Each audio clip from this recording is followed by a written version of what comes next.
तीन बच्चे आए बस। तीन बच्चे आए हैं। अच्छा, आ तो गए, चार आ गए। कैसे करना, आ गया आ गया आ गया आ गया। नहीं नहीं नहीं, आ गया आ गया, काफ़ी आ गया। ठीक।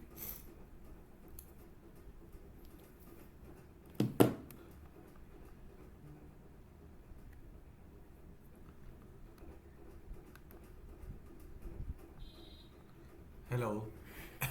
Good evening.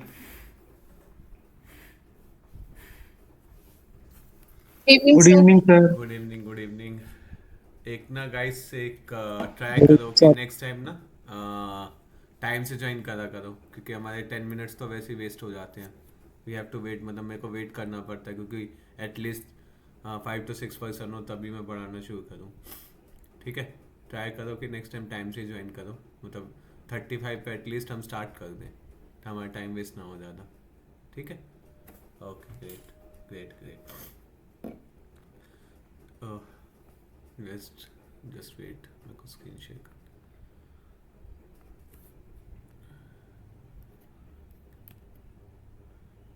होप मेरी स्क्रीन विजिबल होगी आपको, जस्ट वेट है। विजिबल है आपको मेरी screen? Yes yes sir. Sir. Okay great. तो लास्ट क्लास में हमने, एक बार जस्ट मैं क्विक रिकैप करूँगा क्या क्या करा था हमने। तो हमने जो पढ़ा था, मेन पढ़ा था machine learning versus deep learning का डिफरेंस।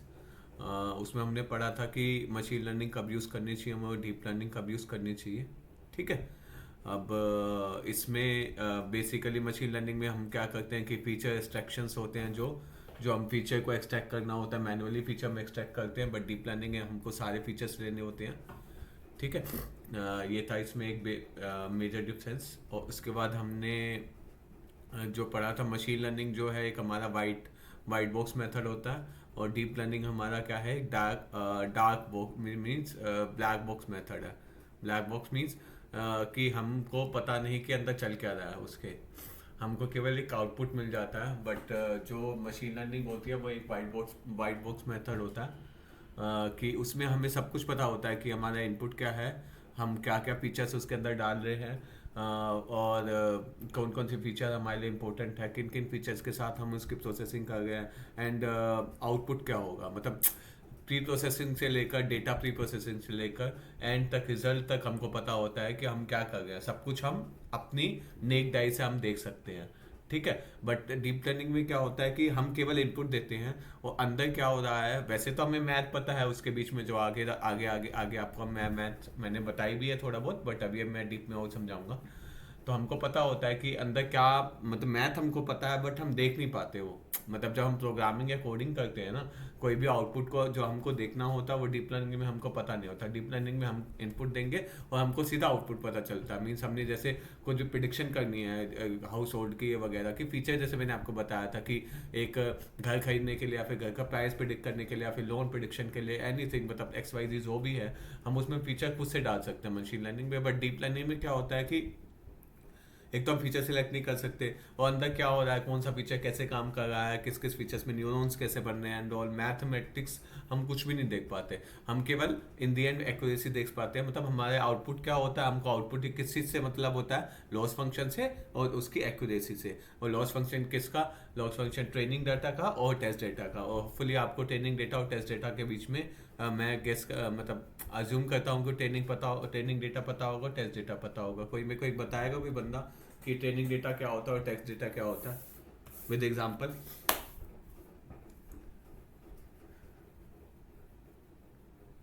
एनीवन?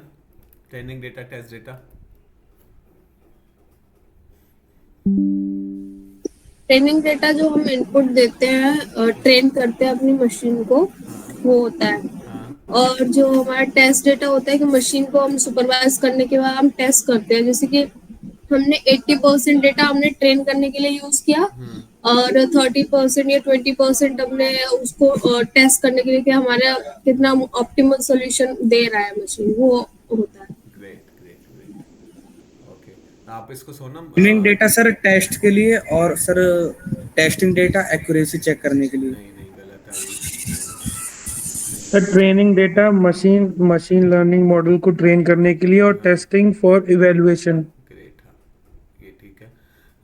जब अभी अभिषेक सोनम, जब भी आप बताओ ना विद एग्जांपल बताओ। आपका बिल्कुल सही था आयुष, मैं अभी बता दूंगा आपको।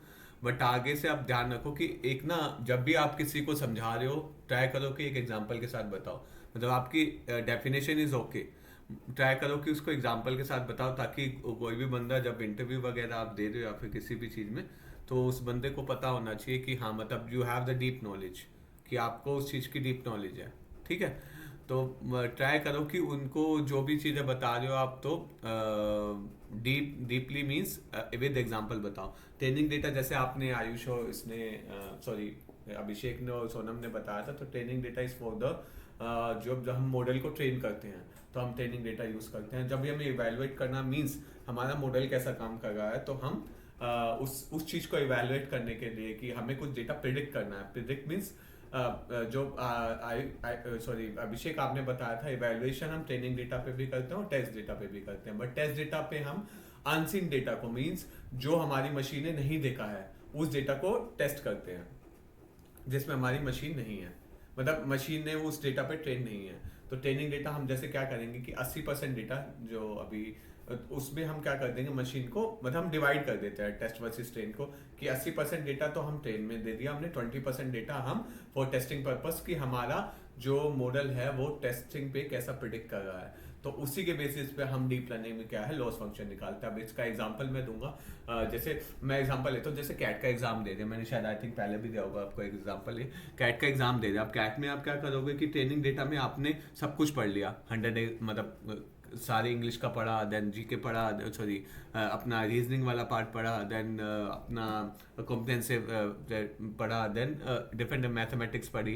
तो उसके बाद टेस्ट में क्या होगा, जो आप कैट का एग्जाम लिख रहे हैं, तो उनके लिए क्या हुआ कि ट्रेनिंग डेटा इज, आपने माइंड को ट्रेन कर दिया डिफरेंट डिफरेंट मॉक टेस्ट देके, डिफरेंट डिफरेंट टेस्ट मतलब मॉक टेस्ट देके, देन डिफरेंट चीज़ें पढ़ के, तो अपने माइंड को आपने ट्रेन कर दिया कि हाँ अगर इस टाइप का क्वेश्चन आएगा तो मैं आंसर कर पाऊंगी। ऐसे ही मशीन को आपने किसी भी जैसे लोन हाउस प्राइस प्रेडिक्शन है, तो मशीन को आपने डिफरेंट डिफरेंट टेस्ट डेटा, मतलब उसको हिस्ट्री का डेटा देके, पास्ट डेटा देके आपने मशीन को ट्रेन कर दिया कि हाँ इसकी नियर अबाउट कोई चीज़ होगी, जैसे 3 BHK है या फिर इतने एरिया का है तो इसका प्राइस इतना होगा। अगर इसके नियर अबाउट कोई डेटा आता है तो मेरी मशीन उस डेटा को 80-90% जो मेरी एक्यूरेसी आ रही है टेस्टिंग की, उतना प्रिडिक्ट करनी चाहिए। मतलब अगर 99% एक्यूरेट आ रहा है तो 99% एग्जैक्ट बताएगा, 83%। और नॉर्मली जब भी आपको कोई भी इंटरव्यू पूछता है तो आपकी एक्यूरेसी जो बेस्ट टू बेस्ट एक्यूरेसी होती है आप अचीव कर पाते हो 80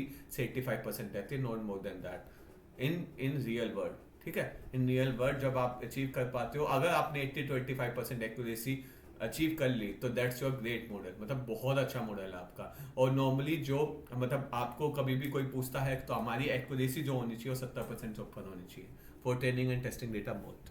ठीक है, अगर हमारी देखो दो चीज़ें होती हैं, मैं आपको अभी बताता हूँ। एक ना बायसनेस होती है, एक आपको ओवरफिटिंग और अंडरफिटिंग प्रॉब्लम होती है। कुछ पढ़ा है आपने ओवरफिटिंग अंडरफिटिंग के बारे में? किसी को आइडिया है? किसने बुक पढ़नी स्टार्ट किया पहले तो ये बताओ मेरे को। किसी ने बुक पढ़नी स्टार्ट की है जो मैंने बोला था? Anyone? No one? Start reading books guys, start करो, कोशिश करो कि उसको पढ़ो आप ना। ठीक है, तो मैं आपको बता देता हूँ, जो हमारी एक्यूरेसी होती है ट्रेनिंग और टेस्टिंग के लिए ना, वो मिनिमम 70% होनी चाहिए। ठीक है, अगर हमारी एक्यूरेसी ट्रेनिंग और टेस्टिंग की 70% से नीचे है, उसको हम अंडर फिटिंग प्रॉब्लम कहते हैं। ठीक है, अगर मेरे ट्रेनिंग एक्यूरेसी और टेस्टिंग एक्यूरेसी में 10% से ज़्यादा का गैप है, एज पर industry rule, as per thumb rule, gap मतलब मेरी एक्यूरेसी 70% फॉर ट्रेनिंग आ रही है और मेरी एक्यूरेसी फॉर टेस्टिंग 83% आ रही है, तो मेरे में क्या होगा, 10% का ज़्यादा वेरिएशन हो गया, मीन्स वो ओवर फिटिंग प्रॉब्लम होती है। ठीक है, अंडर फिटिंग प्रॉब्लम में क्या होगी, मेरी बायसनेस की प्रॉब्लम आती है, और अंडर ओवर फिटिंग प्रॉब्लम में मेरी हाई वेरिएशन आ रहा है। हाई वेरिएशन मीन्स मेरा डेटा को हाई वेरिएबल डेटा है, मीन्स वो नॉर्मली डिस्ट्रीब्यूटेड डेटा नहीं है। तो इस चीज़ों को अवॉइड करने के लिए हम डिफरेंट हाइपर पैरामीटर ट्यूनिंग, बहुत चीज़ें करनी पड़ती है, जो आप मशीन लर्निंग में जब रीड करोगे तो थोड़ा बहुत समझ में आएगा आपको। ठीक है। तो ये चीज़ होती है। और ट्राई करो जब भी आप किसी चीज़ को समझाओ तो विद एग्जांपल समझाओ, ताकि दूसरे बंदे को पता चले कि हाँ ही हैज़ सम नॉलेज, और थोड़ा सा उसने जो भी है मतलब एनीथिंग एल्स तो उसने गेन किया विद एग्जांपल्स, ठीक है। Importance of feature engineering, I think मैंने आपको समझा दिया था कि फीचर्स क्यों इंपॉर्टेंट होते हैं हमारे डिफरेंट डिफरेंट वेरिएबल्स में। जो मैंने अभी बताया था फीचर एक्सट्रैक्शन मेथड होता है, जो हमारा अगर हम ज़्यादा नंबर ऑफ फीचर्स लेंगे तो हमारे हो सकता है कि ओवरफिटिंग की प्रॉब्लम आ सकती है, बिल्कुल आएगी ओवरफिटिंग। अगर कम नंबर ऑफ फीचर्स होते हैं तो मे भी हो सकता है कि हमारे पास हमारे को सारा डेटा एक्सट्रैक्ट ना हो, मीन्स हम मैक्सिमम डेटा हम लूज कर देंगे। उस केस में एक्यूरेसी कम हो जाती है, जो मैंने आपको शायद आई थिंक पहले ही बताया था कि वो 70% से नीचे चली जाएंगी। तो दैट डिपेंड्स अपॉन अस कि हम कौन कौन सा फीचर ले रहे हैं in case of the machine learning. Okay, deep learning में हमको सारे फीचर्स लेने होते हैं जो हमारे पर डिपेंडेंट नहीं होते, ठीक है। How deep learning works means ये बताया था मैंने आपको कि इसमें सीपीयू चाहिए होता है, इसमें जीपीयू चाहिए होता है, ठीक है। ये combination artificial intelligence, machine learning और डीप लर्निंग का, ये मैंने आपको बताया था कि मशीन लर्निंग जो लेस डेटा होता है उस पर मशीन लर्निंग अच्छा काम करता है। जैसे जैसे डेटा बढ़ता जाएगा वैसे वैसे deep learning start working very good. तो जितना कम डेटा है तो ट्राई यूजिंग मशीन लर्निंग, अगर डेटा हमारा बढ़ रहा है तो ट्राई यूजिंग डीप लर्निंग, ठीक है। अब ये मैंने आपको बताया था कि मशीन लर्निंग लेस डेटा पे काम करता है, ट्रेनिंग टाइम मशीन लर्निंग का कम होता है, मशीन लर्निंग में सीपीयूज होता है, डीप लर्निंग में जीपीयूज होता है, एक्यूरेसी मशीन लर्निंग की लेस होती है, डीप लर्निंग की हाई होती है, ऑब्वियस ही बात है, बट दैट डिपेंड्स। मतलब मीन्स ऐसा कुछ नहीं है कि एक्यूरेसी मशीन लर्निंग से हाई लेस आएगी, ऐसा कुछ नहीं। अगर डेटा आपका कम है तो आप start using machine learning, means आपको हाई एक्यूरेसी मिलेगी। इवन दो डीप लर्निंग आपको उससे भी बेटर एक्यूरेसी देगा, बट डीप लर्निंग क्या है, आपको हाई कंपटीशन टाइम है, जीपीयू हाई कॉस्ट जाएगी, क्योंकि अभी किसी भी आप इंडस्ट्री में जाते हो cost is a big factor. Everybody wants less a good model, a simplest model on a less cost. और ये भी ध्यान रखना एज पर इंडस्ट्री रूल, जो हो हमारा इंडस्ट्री रूल कहता है after deployment and all this things, जितना हमारा सिंपल मॉडल होगा ना उतना हमको वो अच्छे से काम करेगा, उतना हमको प्रॉब्लम्स कम आएंगी उसमें, उतना वो ट्रांसपेरेंट होगा। अगर देखो एग्जांपल लेते हैं, जैसे मैंने भी कुछ भी मॉडल डिप्लॉय कर दिया और वो बहुत ज़्यादा कॉम्प्लेक्स मॉडल था, ठीक है। अब कॉम्प्लेक्स मॉडल था तो ऑब्वियसली देखो एक मॉडल जो काम कर रहा है ना वो हमको टाइम टू टाइम उसकी मेंटेनेंस करनी होती है किसी भी चीज़ की। जैसे एक मशीन है, मशीन अगर काम कर रही है तो मशीन को हमको कॉन्टिन्यूसली मेंटेनेंस करनी होती है। ऐसे ही हमको मशीन लर्निंग और डीप लर्निंग मॉडल अगर हम डिप्लॉय करते हैं उनकी कॉन्टिन्यूसली मेंटेनेंस बहुत ज़रूरी होती है। अगर हमारा सिंपल मॉडल होगा, अगर कोई प्रॉब्लम आती है मतलब आफ्टर डिप्लॉयमेंट हमको मेंटेनेंस के टाइम पे, तो हमको पता चल जाएगा कि इस जगह प्रॉब्लम है। बट हमारा जितना कॉम्प्लेक्स मॉडल होगा उतना हमको पता नहीं चलेगा कि किस जगह प्रॉब्लम आ रही है, किस जगह हमें डीबगिंग करने की जरूरत है, किस जगह हमारा बग रह गया है। समझ पा रहे हैं ना, ठीक है। तो ट्राई जितना सिंपल मॉडल हो उतना हम यूज़ करें, बट डजेंट मैटर कि हमारा अगर मैंने सिंपल मॉडल यूज़ करा, अगर मेरी इन दी एंड एक्यूरेसी अच्छी नहीं आ रही तो उस सिंपल मॉडल का कोई फ़ायदा नहीं है, ठीक है। तो बट ट्राई कि अगर हमारा डेटा कम है तो हमको सिंपलेस्ट मॉडल की तरफ जाना चाहिए। अगर हमारा सिंपल मॉडल होगा तो हमारी कॉस्ट कम आएगी, रनिंग कॉस्ट बहुत कम होगी, कंपटीशन टाइम, क्योंकि हम सीपीयू से काम चला लेंगे। और हमारा अगर डिबगिंग करनी होगी, जब हम मेंटेनेंस कर रहे होंगे, अगर कोई भी मॉडल में फटता है इन दी एंड, मतलब कोड फटना कहते हैं, जैसे आपको पता ही होगा जब भी हम डिप्लॉयमेंट करते हैं कोड फटता है और हमारा मॉडल कुछ अच्छे से काम नहीं कर रहा, तो इन दी एंड हमको यही है कि हमारा मॉडल अच्छे से काम करना चाहिए और हमको मेंटेनेंस के टाइम कोई भी दिक्कत नहीं आनी चाहिए, ठीक है। तो इसको एक रिसाइकल स्ट्रक्चर कहते हैं कि हमको हमारा काम केवल डेटा साइंटिस्ट या फिर किसी भी एआई इंजीनियर, एमएल इंजीनियर का काम केवल डिप्लॉयमेंट तक खत्म नहीं होता। उसके लिए सबसे इंपॉर्टेंट पार्ट होता है उसकी वो कितना एक्यूरेटली काम कर रहा है। जब उसको प्रोडक्शन में डिप्लॉय करेंगे, जब हम डेटा टेस्ट करेंगे और इन दी एंड जब यूज़र टेस्ट करेगा, उसको यूज़र हो सकता है कुछ अनवांटेड डेटा भी डाल सकता है उसमें, तो हमको उस अनवांटेड डेटा, उस सब चीज़ों को ध्यान रख के अपने मॉडल को टेस्ट करना चाहिए कि वो हो सकता है कि यूज़र ने ऐसी वैल्यू डाल दी जो हमारे ट्रेनिंग डेटा में हमने डाली नहीं थी, ठीक है। और फिर उसमें क्या करेगा, हमारा मॉडल गलत प्रिडिक्ट करेगा। उस गलत प्रिडिक्शन को हमको अवॉइड करने के लिए मॉडल को दोबारा से हमको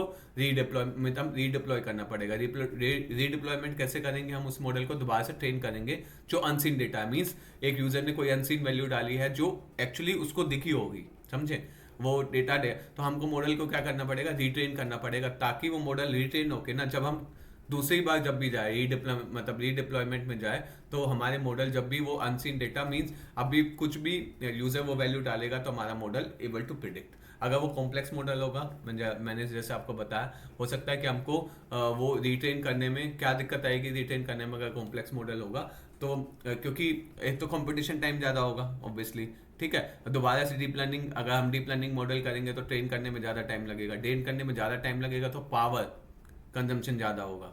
ये तो हम छोटा सा मॉडल यूज़ कर रहे हैं, जैसे हम सीपीयू पे अपने कंप्यूटर पे यूज़ कर लेते हैं, बट जैसे डिफिकल्ट मॉडल होंगे तो हमको जीपीयू यूज़ करने पड़ेंगे और एक डेटा सेंटर पॉइंट बनाना पड़ेगा।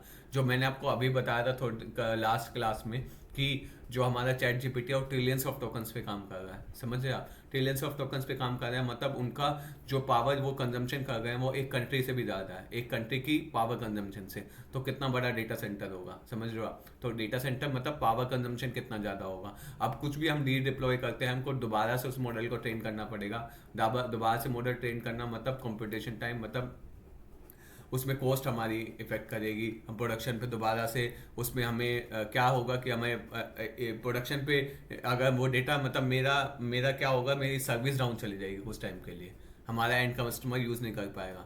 आपने अगर भी, आप सब कॉलेज गोइंग स्टूडेंट है ना? यस, यस या नो? Yes sir. यस, है ना? Yes, तो sir. आप, यस सर। यस, तो Yes, sir. आपने देखा होगा कि कभी आपकी एलएमएस यूज़ करते होगे, एलएमएस यूज होता होगा आपके कॉलेज वगैरह में, जहाँ पे आपका अटेंडेंस वगैरह या फिर आपका सिलेबस आता होगा।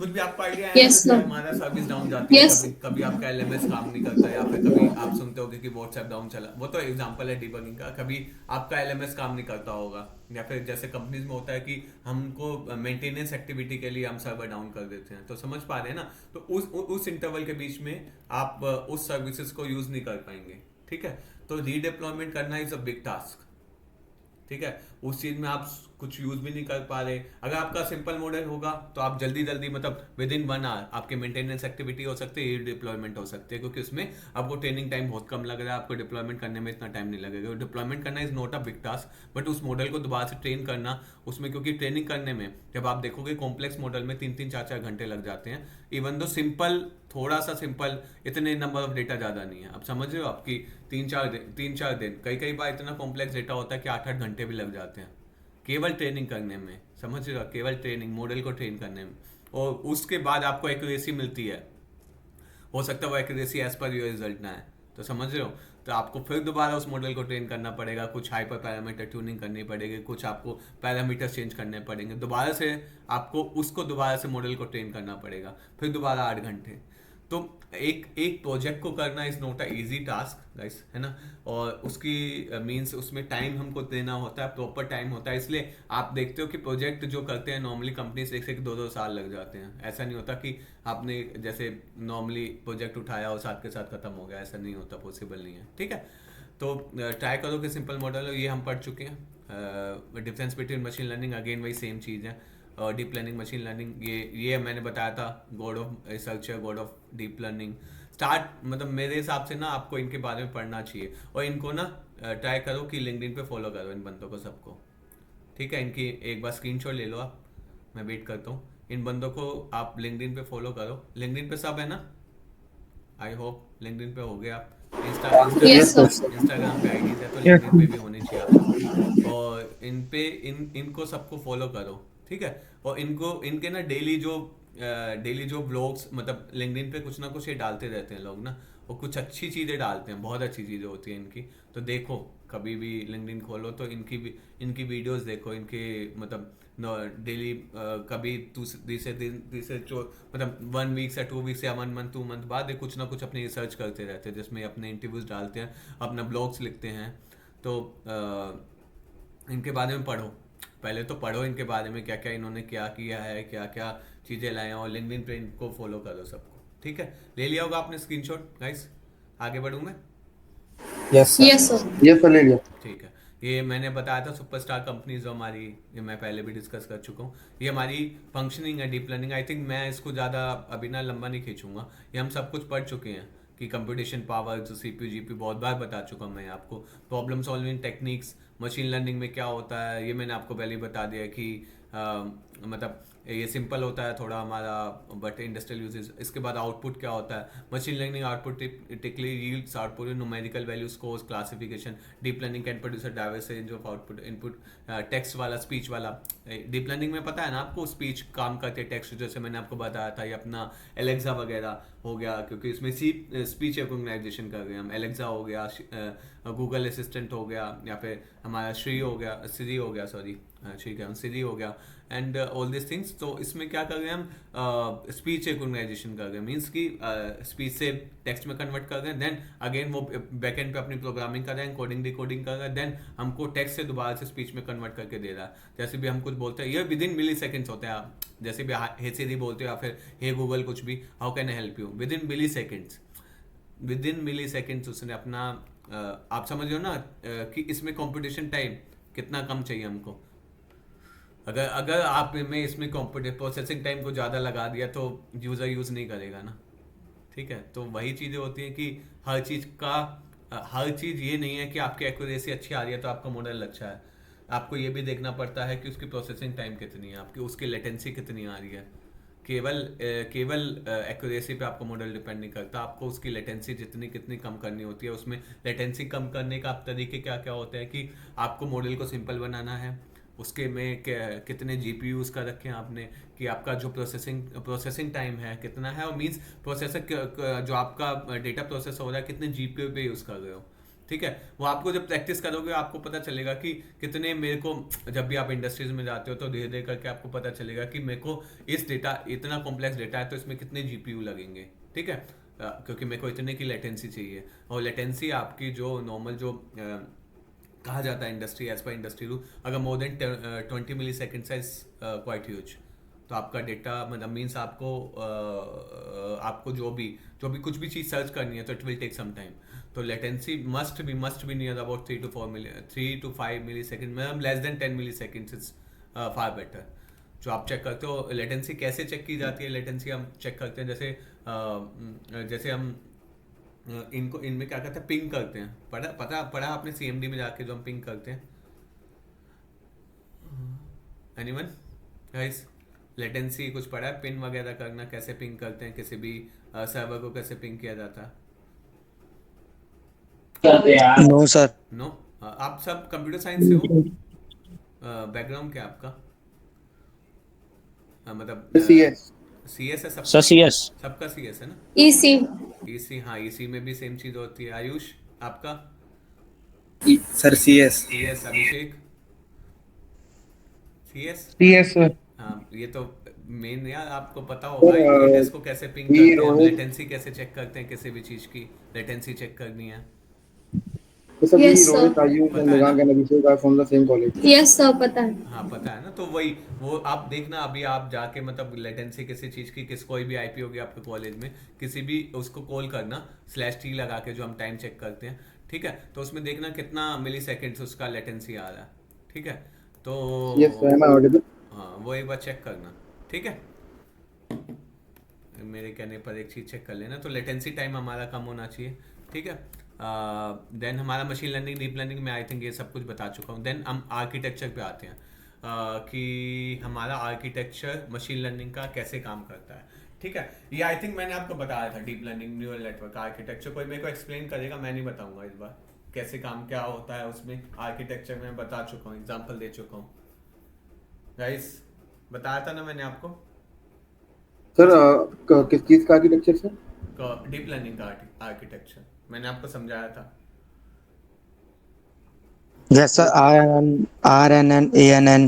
नहीं नहीं नहीं नहीं नहीं नहीं नहीं गाइस, हाँ RNN ANN is okay, then ठीक है, ANN का CNN? आर्किटेक्चर, हाँ ठीक है, ये तो 3 टाइप हो गए इसके। देन ANN का आर्किटेक्चर बताओ। सर ANN में सर हमारी सर कुछ लेयर्स होती हैं, input layer, hidden layer and then output layer, and it is basically depend on some weight also attached to our input, and उससे सर वो output generate करता है। फिर उसके बाद उसमें feed forward, back feed, back, वो सब होता बैक है। Propagation and many more things.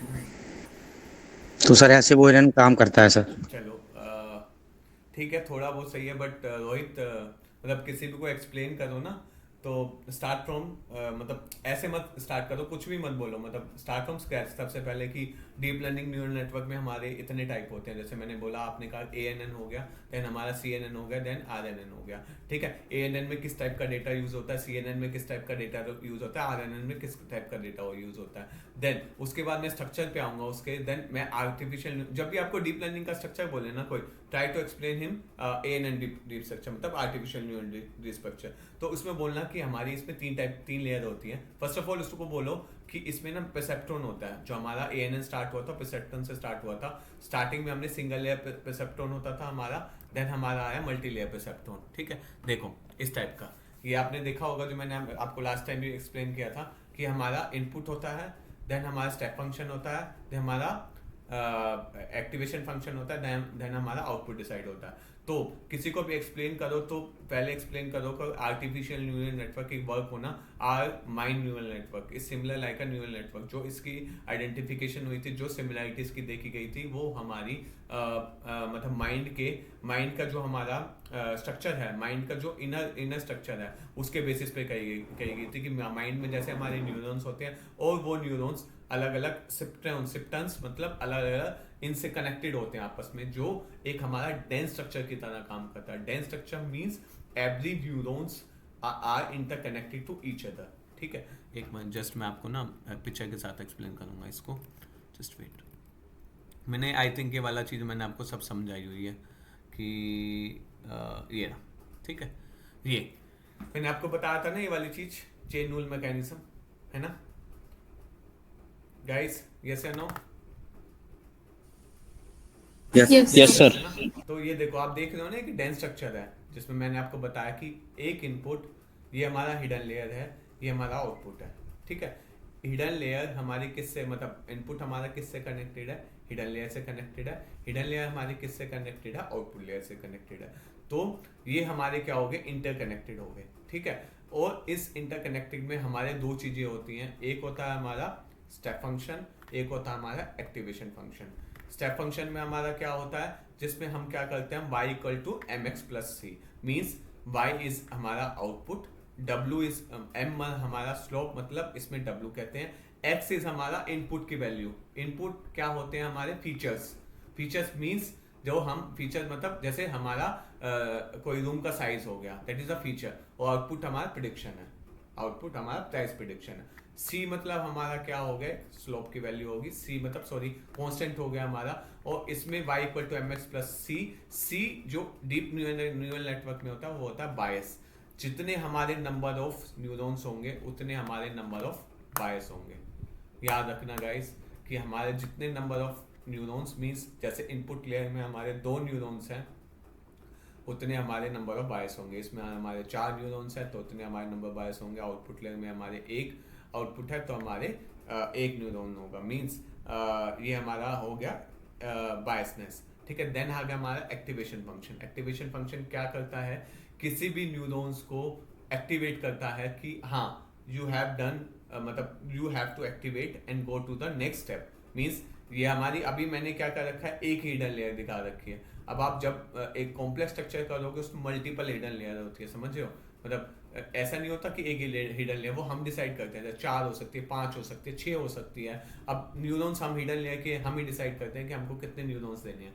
Means 1 2 3 4, अभी हमने 4 दे रखे हो सकते हैं, मैं 8 दे दूं, एग्जाम्पल है, ठीक है। तो इस एक्टिवेशन फंक्शन में, मतलब इस न्यूरॉन को एक्टिवेट फंक्शन क्या करेगा कि उसको बोलेगा कि हाँ यू हैव चार्ज, अभी आपके पास सारी इंफॉर्मेशन आ चुकी है, you need to go to the next step, ठीक है। अब नेक्स्ट स्टेप में जाने के बाद वो लास्ट में क्या होगा, हमारा आउटपुट लेयर में हमारा क्या आता है, आउटपुट लेयर में हमारा आता है आउटपुट फंक्शन, मींस हमारा प्राइस प्रिडिक्ट होगा, और उसके बेसिस पे हम क्या कैलकुलेट करते हैं, क्या कैलकुलेट होता है इन द एंड, क्या कैलकुलेट होता है guys in the end output में, लॉस फंक्शन, ठीक है। लॉस फंक्शन हम कैलकुलेट करते हैं जो होता है y actual minus y predicted, जैसे मैंने आपको बताया था, ठीक है।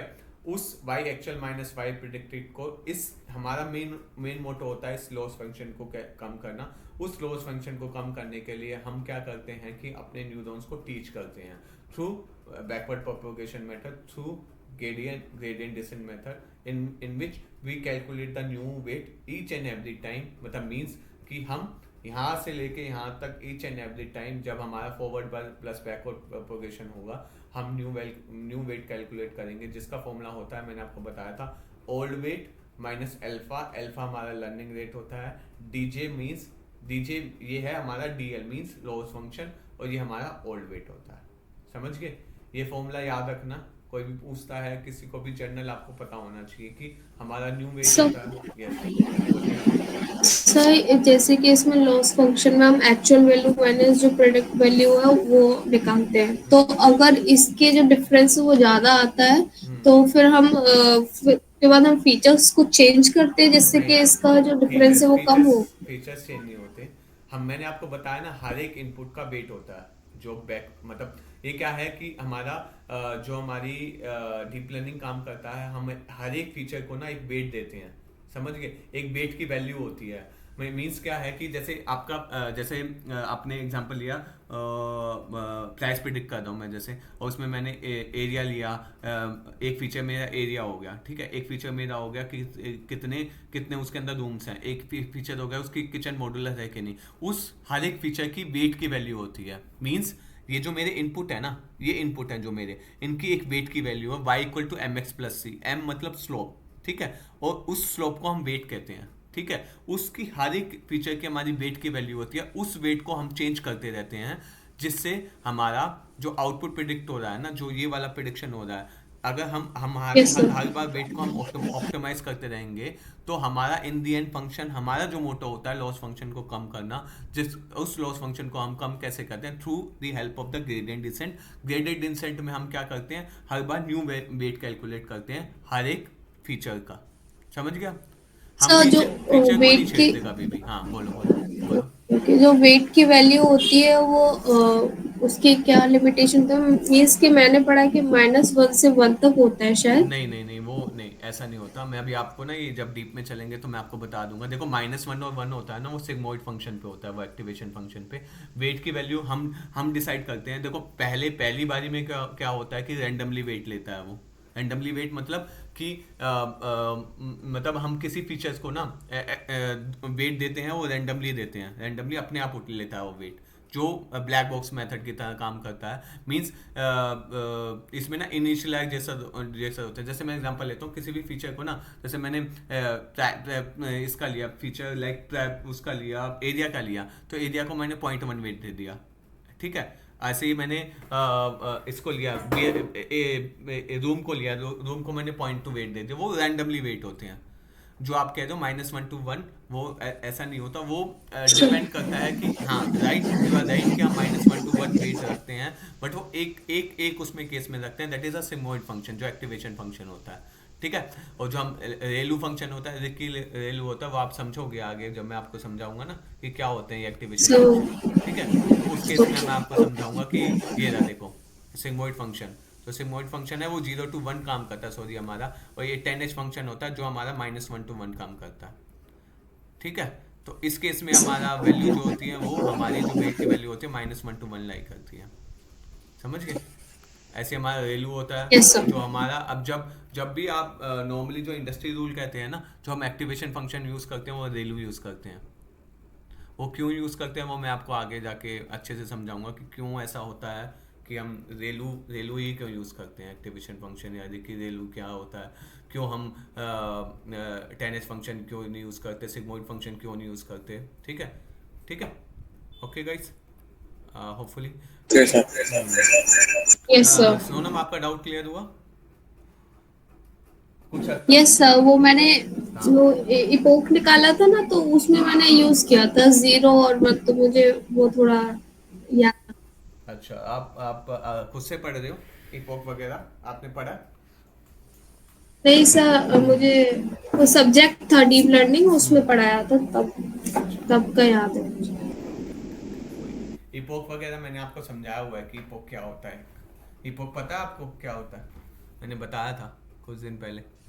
यस सर, बहुत बड़ा मैथमेटिकल सॉल्यूशन करना पड़ता है उसमें। सॉल्यूशन नहीं होता, इपोक कुछ नहीं होता। One forward plus backward propagation को हम इपोक कहते हैं, ठीक है। Epoch is just like iteration, iteration मतलब इपोक। अब जब मैं अब मतलब एग्जांपल लेता हूँ, जैसे मैं अभी ये दिखाया था ना आपको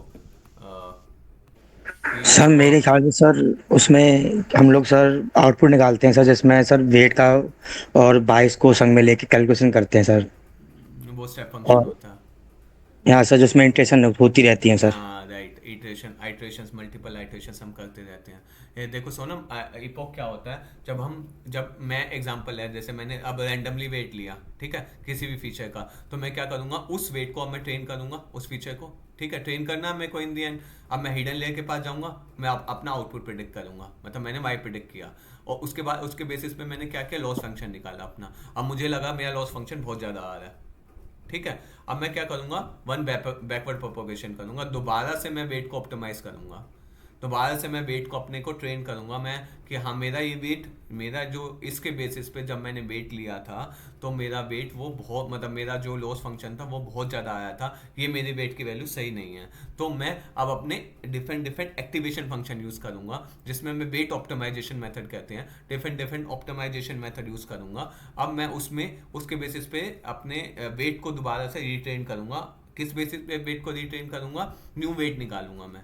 न्यू वेट कैसे निकालूंगा, जो मैंने आपको फॉर्मूला बताया ग्रेडियंट डिसेंट वाला, वेट अपडेटिंग प्रोसेस करते हैं, जिसमें हम क्या कर रहे हैं, बैकवर्ड प्रोपोगेशन कर रहे हैं, समझ गया। अब इसको one yes sir. Backward one forward plus backward propagation को हम क्या कहते हैं, इपोक कहते हैं।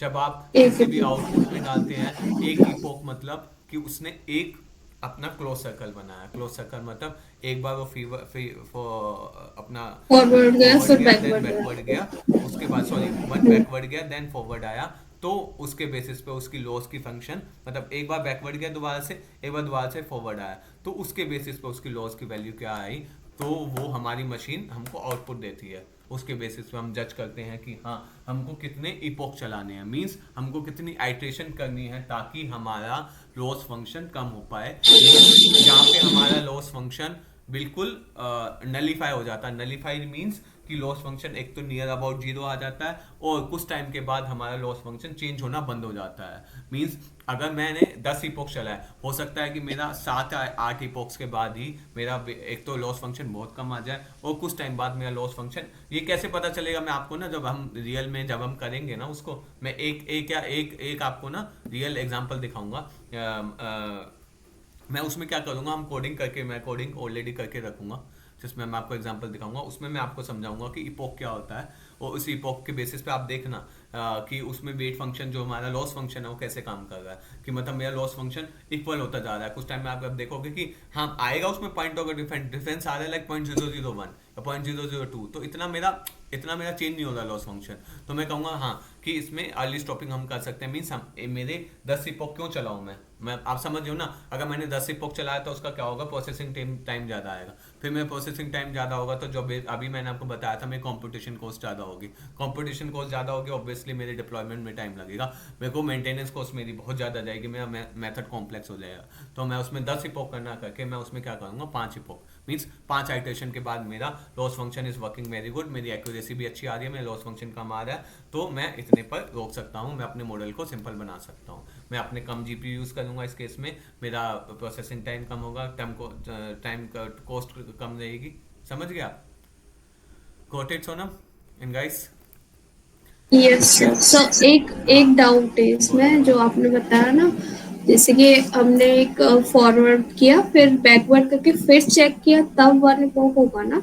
हाँ वही मैं कह रहा हूँ, नहीं ये होता है, इसमें होता है one backward plus forward propagation, जो इनिशियली होता है ना, इनिशियली हमारा क्या होता है, रैंडमली स्टार्ट हो जाता है, उस टाइम कुछ नहीं किया हमने, एक इपोक का मतलब होता है वन बैकवर्ड, ये backward plus forward propagation, means एक बार ये बैकवर्ड आया, यस। अपने उसको ट्रेन करा, देन उसने लॉस को प्रेडिक्ट कर लिया फर्स्ट टाइम, उसके बाद वो बैकवर्ड आएगा, अपने वेट को ट्रेन करेगा, दोबारा से फॉरवर्ड जाएगा, उस टाइम वो लॉस को पुराने वाले लॉस से कंपैरिजन करेगा, that is one epoch, one backward हाँ सर यही पूछ रही थी मैं। One backward plus forward propagation is called epoch, ठीक है। Epoch nothing but iteration, different different iterations, okay ठीक है। सर नंबर ऑफ टाइम भी हम लोग यूज कर सकते हैं इपोक। सॉरी जैसे सर नंबर ऑफ टाइम्स हम लोग epoch यूज कर सकते हैं ना। इपोक ऐसा नहीं होता कि आपने जैसे नंबर ऑफ टाइम्स नहीं होता, हम उसमें नंबर ऑफ मतलब इपोक को ऐसा नहीं है कि हर बार मैंने बस ये दे दिया n इक्वल टू 8, जैसे मैंने नंबर ऑफ इपोक्स मैंने डिफाइन कर दिया कि 8 बार इसको आइटरेशन करनी है, 8 बार ये बैकवर्ड प्लस फॉरवर्ड करेगा, backward plus forward, backward plus forward, तो ये 8 बार आइटरेशंस होंगी बैकएंड पे। Okay sir. समझे? सर उससे हमारा लॉस भी घट जाता होगा। दोबारा बताऊंगा। हाँ जी बोलो। Clear sir, okay. हो गया क्लियर, पक्का ना? Yes sir, yes. Great. तो ये मेरा आर्टिफिशियल न्यूरल नेटवर्क है। जब भी आपको कोई पूछेगा तब आपको कैसे एक्सप्लेन करना है वो मैंने आई थिंक आपको बहुत अच्छे समझा दिया। प्लीज़ ट्राई करो गाइस, कुछ भूलो मत, अगर हो सकता है तो ट्राई करो। मेरी जो जनरल प्रैक्टिस रहती है, मैं जब पढ़ाई करता हूँ या कुछ भी करता हूँ ना, मैं नोट्स बनाता हूँ अपने। तो अगर कोशिश करो कि अपने नोट्स बनाओ, ठीक है?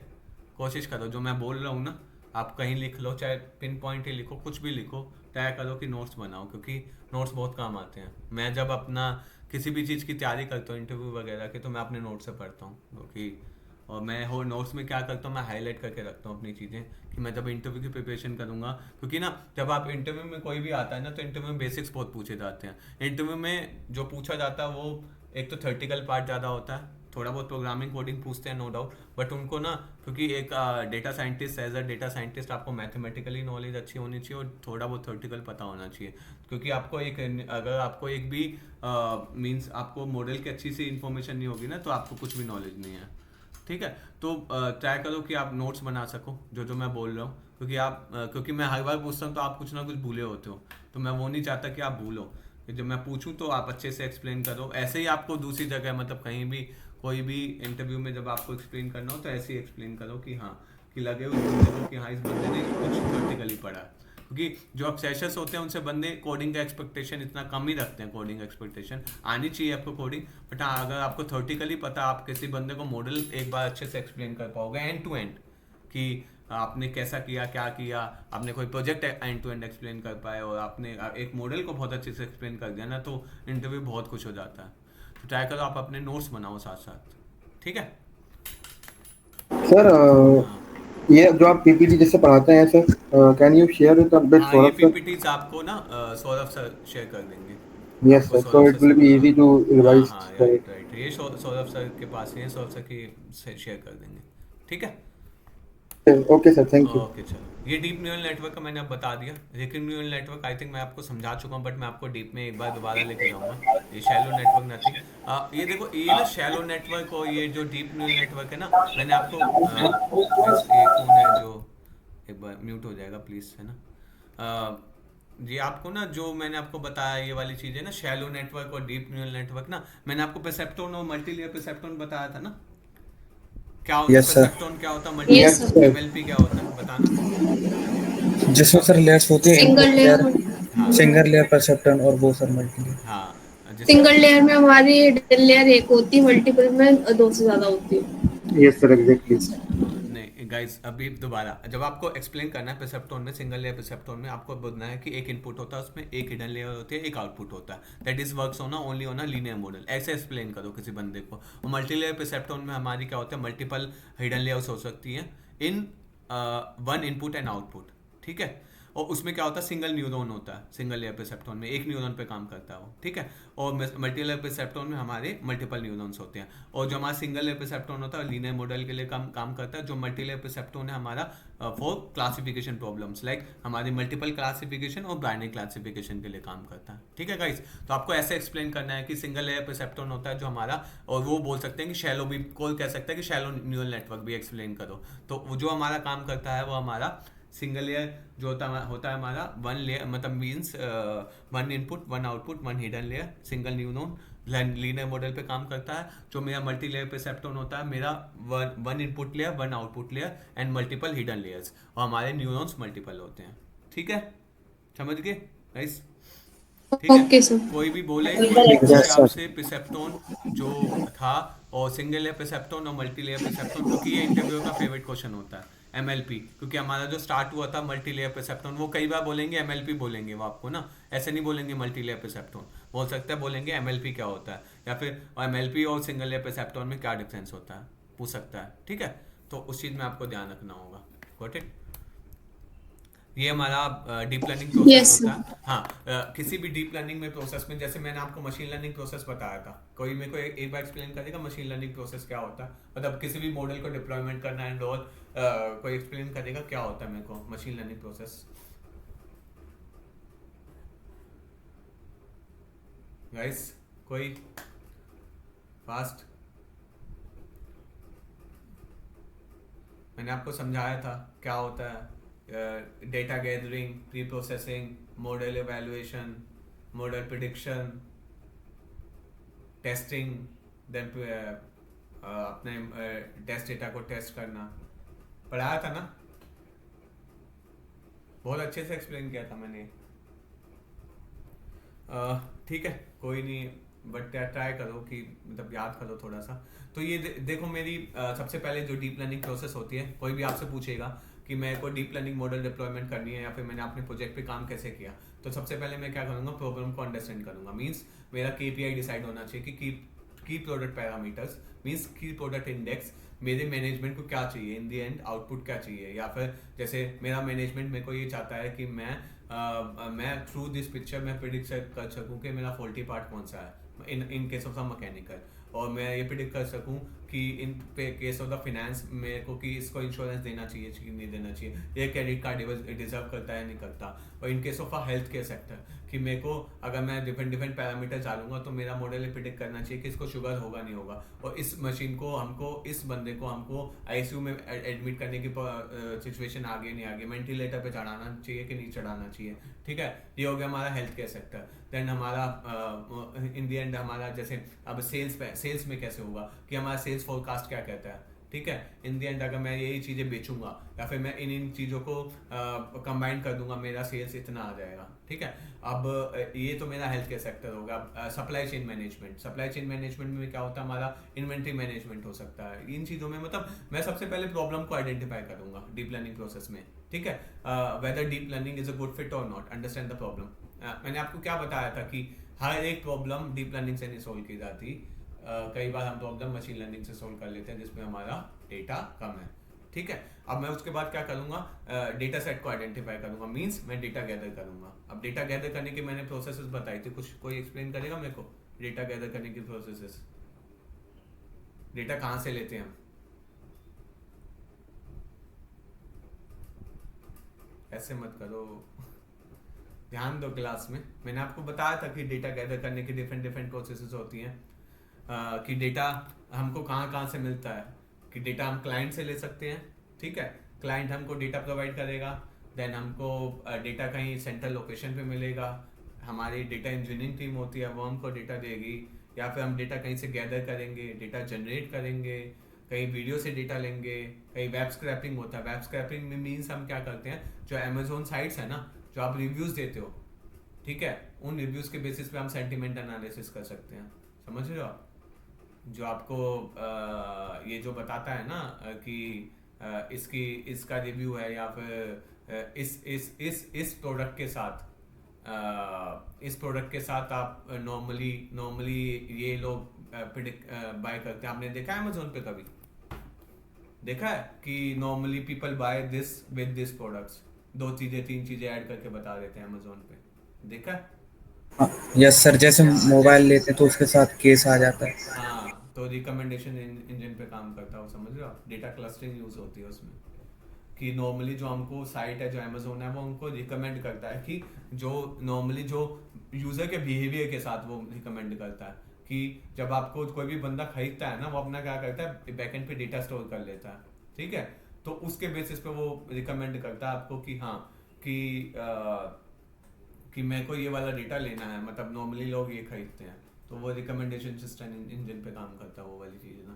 कोई आपसे पूछेगा तो वेब स्क्रैपिंग से मैंने डेटा गैदर करा, ठीक है। मेरा डेटा गैदर करने के बाद मैं क्या करूंगा कि मैं अब एल्गोरिथम डिसाइड करूंगा कि मेरे को डीप लर्निंग एल्गोरिथम यूज करना है इसमें। अब डीप लर्निंग एल्गोरिथम में हमारा जो मैं आपको आगे जाके समझाऊंगा कि कितने हमको मल्टीपल न्यूरॉन्स यूज करने हैं, कितने हमारी लेयर्स यूज होंगी उसमें, कितने मतलब कितनी हिडन लेयर यूज होंगी, कितने हमारे इनपुट फीचर्स रहेंगे एंड ऑल दिस थिंग्स। उसके बेसिस पे हम एल्गोरिथम को ट्रेन करेंगे हैं, ठीक है। तो large amount data, train algorithm on large amount of data, label data, ठीक है। उसके बाद टेस्ट कैसे करेंगे हम, वैलिडेशन कैसे करेंगे टेस्ट डेटा पे कि हमारा जो मॉडल है वो सही काम कर रहा है कि नहीं कर रहा। समझ गए आप deep learning process? Yes yes sir. पक्का? भूलेगा तो नहीं, कल मैं पूछूंगा यार, यस ठीक है, याद रखना डीप लर्निंग प्रोसेस। और मैं मशीन लर्निंग यस प्रोसेस भी पूछूंगा, एक बार रिवाइज करना, मैंने आपको समझाया हुआ है, ट्राई करना, कहीं से सर्च करना कि मशीन लर्निंग प्रोसेस कैसे काम करती है, ठीक है। ठीक है गाइस, उसके बाद ये केस स्टडी है। केस स्टडी में अभी आपको नहीं पढ़ाऊंगा क्योंकि ये आपके अभी इस के ऊपर से जाएगा होता क्या है, ठीक है। मैं इसके बाद ना आपको मैं कल जो पढ़ाऊंगा ये पढ़ाऊंगा एक्टिवेशन फंक्शन, जो मैं आपको अभी जो सोनम ने बताया था कि -1 to 1 काम करता है, क्या होते हैं एक्टिवेशन फंक्शन, स्टेप फंक्शन क्या होता है, डीप में घुसेंगे, different type of activation function, relu क्या होता है, रेलू हम इसकी लाने की जरूरत क्यों पड़ी, हमने 10h फंक्शन क्यों नहीं यूज़ करा, हमने सिग्मोइड फंक्शन क्यों नहीं यूज़ करा, तो हमारा ये फंक्शन ही क्यों आया, रेलू ही क्यों यूज़ करते हैं हिडन लेयर में, मैं सब आपको एक्सप्लेन करूंगा, ठीक है। एक्सपोनेंशियल लीनियर रेलू, ईलू क्या होता है, इसका तो नाम भी नहीं सुना होगा, बहुत कम यूज़ होता है, ठीक है। उसके बाद हमारा पैरामेट्रिक रेलू होता है, देन हमारा सॉफ्टमैक्स फंक्शन होता है, ये कब यूज़ करते हैं हम, ठीक है। ये सब सारा कल मैं एक्सप्लेन करूंगा आपको अच्छे से, बहुत अच्छे से, ठीक है। उसके बाद हम थोड़ा सा मैं आपको डीप में थोड़ा सा इसमें, और मैं वैसे बता चुका हूँ वैनिशिंग ग्रेडियंट प्रॉब्लम क्या होती है, बहुत ज़रूरी है गाइस, कोई भी पूछ सकता है कि वैनिशिंग ग्रेडियंट प्रॉब्लम क्या होती है, पता होना चाहिए आप लोगों को। एक्सप्लोडिंग ग्रेडियंट प्रॉब्लम क्या होती है, मैं आपको कल बताऊंगा, ठीक है। कल हम इसमें थोड़े से डीप डाइव घुसेंगे, एक्टिवेशन फंक्शन और कैसे काम करता है, जिसमें हमारा डीप लर्निंग प्रॉब्लम्स में एक्टिवेशन फंक्शन और स्टेप फंक्शन और ये वाली चीज़ें क्या होती हैं, ठीक है। बाद में मैं ट्राई करूंगा कि ये आई थिंक मैंने ना डीप लर्निंग वर्क से आई थिंक मैं सब कुछ बता चुका हूँ आपको, ये दोबारा रिपीट हो रहा है, कोई ज़रूरत नहीं आपको।